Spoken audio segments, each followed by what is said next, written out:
Hey YouTube, welcome back to my channel. Thank you so much for clicking on this video. So as you can see by the title, we're gonna be talking about unprofessional hairstylists, and we're gonna be talking about my experience. And y'all, yes, I'm tired. It's like 3:30, probably almost 4 o'clock in the morning. And yeah, I'm a night owl, so most of y'all should know that by now. Most of y'all that's been here for a while just definitely should know that by now. So there's honestly a lot to say about all these hairstylists, and honestly lately my experiences haven't been bad. I really can't complain about it too much, but I have had some experiences that just kind of had me like, okay, why didn't you just tell me this ahead of time? Or like, you know what I'm saying, why are you waiting till the last minute to do this?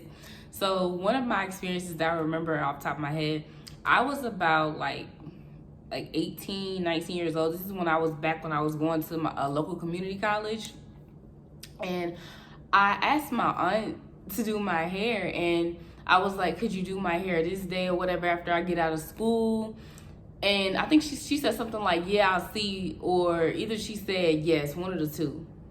So I went and, got my hair and everything and went to school, and I'm telling her that, well, I think I called her, I called her right after I had got out of class.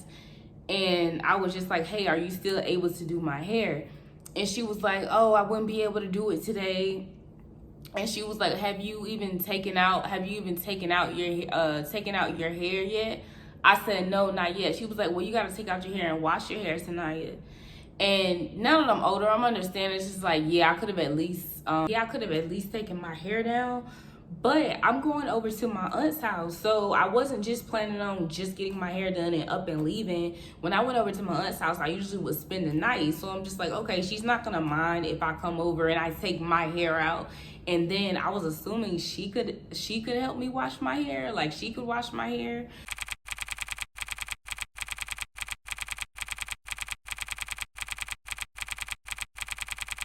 So that's one of my experiences. Prior to that, for years, my cousin, she was doing my hair, and she actually didn't charge a deposit. Just whatever she charged for the hair is what she did. So for a long time, my cousin was doing my hair, so I wasn't really sweating it like that, but it was like at the same time, like, it's just like, why did you, I was just wondering, why did you wait till the last minute? Like another experience I had, I was young. I had to be in like 9th grade, like just fresh into high school. And it was this one lady that worked, there was a hair salon that I used to go to, and when I was even younger, and it was a lady that used to work there, and she stopped working there after a while. And me and my grandma got her to do my hair. And she started doing my hair and everything. Now, I was a little bit younger, so I was just like, I was trying to figure out what was making my grandma so upset. But now that I'm older, so she started doing my hair, and she was just like, hey, she asked me, she was like, hey, could you call your grandma to tell her to bring rubber bands and tell her to bring grease and stuff like that? And my grandma, she was like yelling over the phone, but the thing is, she wasn't yelling at me, she was yelling at the situation. Anyway, it's just like, okay, you're the hairstylist, so why don't you have these things already on hand? Why aren't you already prepared? That's not your client's responsibility to have things on hand for you, because you're the one providing the service. So you're the one catering to your client. Your client isn't catering to you.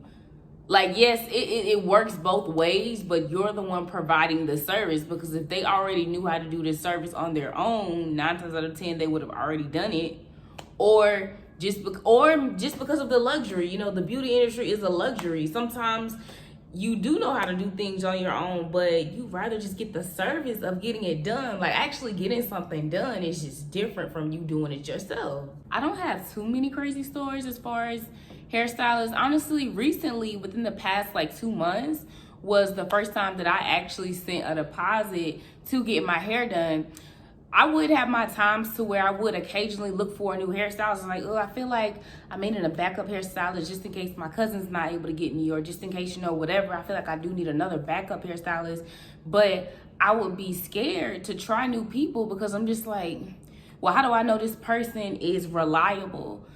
Because that's the whole point of booking a service, is for you to rely on the other person to provide that service.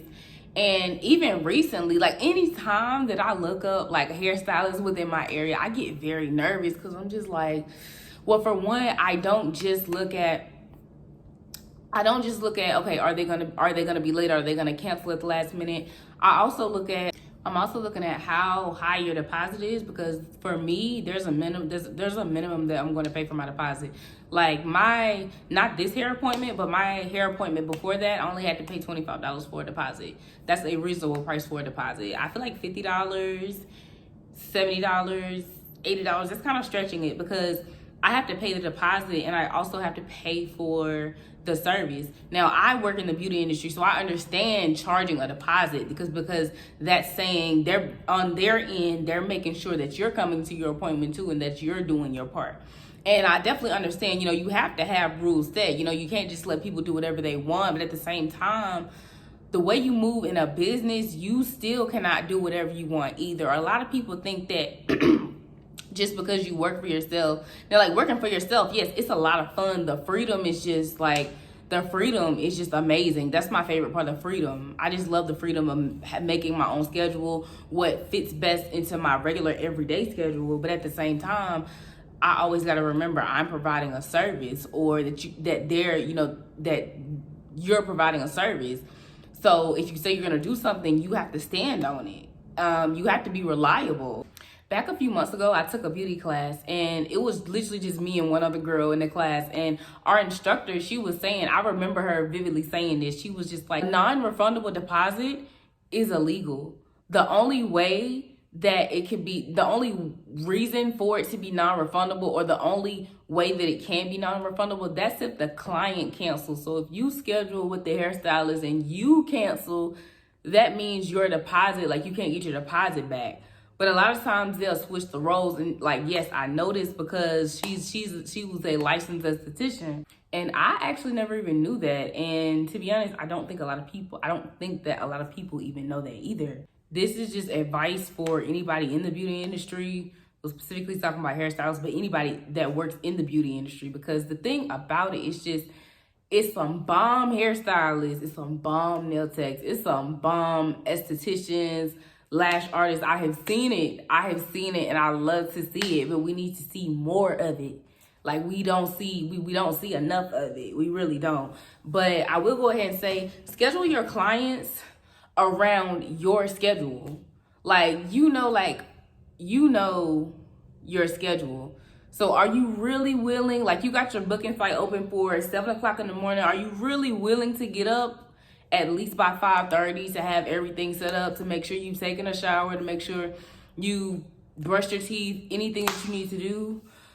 Like, the times that you put for your clients, you need to commit to those same times. So if you're only able to take one client a day, just take one client and then move on to the next day. And then when your availability opens up more, then you can be like, yeah, I can do 6 o'clock, 10 o'clock, 2 o'clock.